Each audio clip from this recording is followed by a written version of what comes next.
No ar, Jornal da CUT.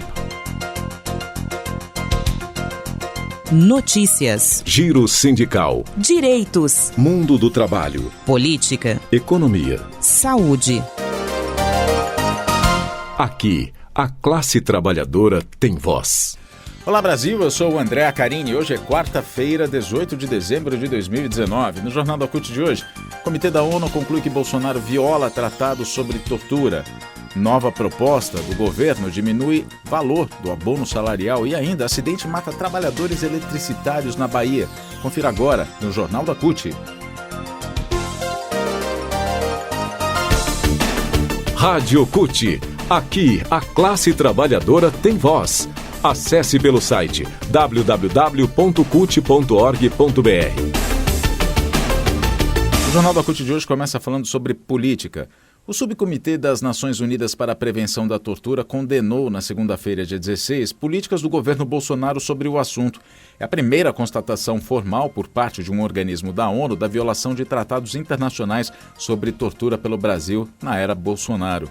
O texto legal avaliado pelo órgão da ONU foi o Decreto 9.831, do dia 10 de junho, denunciado por ativistas e ONGs como tendo desmantelado os sistemas de controle de tortura e prevenção no Brasil. A constatação da ONU não implica ainda em sanções concretas, mas aprofunda a crise de credibilidade do país em termos de cumprimento de acordos internacionais, principalmente no setor de direitos humanos. A adoção e entrada em vigor do Decreto Presidencial 9.831 enfraqueceu severamente a política de prevenção da tortura no Brasil, afirmou o Subcomitê da ONU. Para a entidade, essa postura dificulta o cumprimento das regras estabelecidas pela entidade e é incompatível com os tratados. A informação foi veiculada pelo repórter Jamil Chad, do Universo Online. Economia. O abono salarial de um salário mínimo, R$ 998, pago uma vez ao ano a todos os trabalhadores e trabalhadoras com registro em carteira que ganham de 1 a 2 salários mínimos, ou seja, até R$ 1.996, poderá ter seu valor reduzido caso a proposta de emenda à Constituição, a PEC emergencial, que tramita no Congresso Nacional, seja aprovada no próximo ano. Essa é a segunda vez que o governo de Bolsonaro tenta diminuir o valor do abono salarial pago a 27 milhões de trabalhadores. A primeira tentativa foi na reforma da Previdência. A proposta do governo era de pagar o abono apenas para quem ganhasse um salário mínimo, que hoje é de R$ 998. Mesmo derrotados, Bolsonaro e sua equipe econômica, comandada pelo banqueiro ministro Paulo Guedes, querem que o valor do benefício não seja mais estabelecido na Constituição e que varie de acordo com a renda do trabalhador e dos recursos disponíveis no orçamento da União. O abono, no entanto, continuaria a atender apenas quem tem trabalho formal e renda de até 2 salários mínimos. Sem regras claras de esclarecimento dos valores, o relator da PEC emergencial, o senador Oriovisto Guimarães, que é do Podemos do Paraná, propôs em seu relatório que o trabalhador que ganha até 2 salários mínimos receba abono menor e quem tem salário menor receba um abono maior.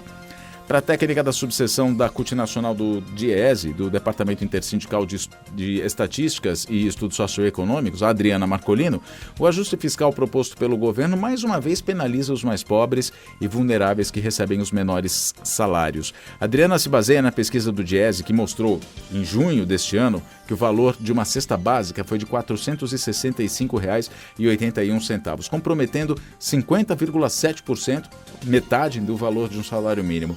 O estudo diz ainda que o valor do salário mínimo deveria ser de R$ 4.021.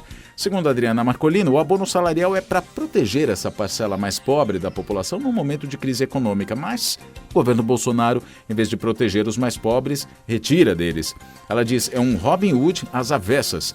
Ela se refere ao herói da fábula inglesa que roubava dos ricos para dar aos pobres. Adriana argumenta ainda que, num momento de crise fiscal, o governo deveria taxar os lucros dos bancos, as grandes fortunas e tirar dos grandes empresários e não dos mais pobres. A PEC emergencial permite ainda que a União, estados e municípios reduzam em 25% salários e jornadas dos servidores, além de proibir promoção de funcionários, com exceções, dar reajustes, criar cargos, reestruturar carreiras e fazer concursos, e suspende ainda a criação de benefícios tributários. Mundo do Trabalho. Em Simões Filho, região metropolitana de Salvador, na Bahia, um acidente em uma linha de transmissão elétrica matou 3 trabalhadores e feriu gravemente mais um. Uma torre do trecho Camaçari-Cotegipe caiu sobre eles na rodovia BA 093.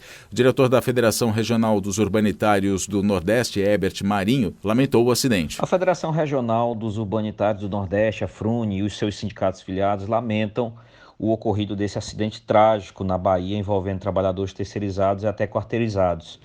A gente sabe que o histórico desse tipo de acidente com trabalhadores terceirizados quase sempre tem relação com práticas de negligência na fiscalização e até a falta de cumprimento das normas de segurança do trabalho. A FRUNE se solidariza com os familiares e os companheiros de trabalho das vítimas e reafirma o compromisso de acompanhar de perto a apuração dos fatos e exigir o cumprimento que todas as melhorias sejam efetivamente adotadas. Jornal da CUT. O Jornal da CUT fica por aqui. Produção da Secretaria de Comunicação da CUT Brasil, Rádio Online, Distribuição, Agência Rádio Web. Colaboração, Rede Brasil Atual e TVT. Notícias e informações sobre o mundo do trabalho, cut.org.br, nas redes sociais, Twitter, Facebook e também Instagram, CUT Brasil. Nós estamos também no Spotify com o Jornal da CUT. Essa edição é a última deste ano de 2019. O Jornal da CUT vai entrar por um período de férias e nós vamos voltar no mês de janeiro. Então, boas férias para você, um bom fim de ano e muita luta em 2020. Até lá!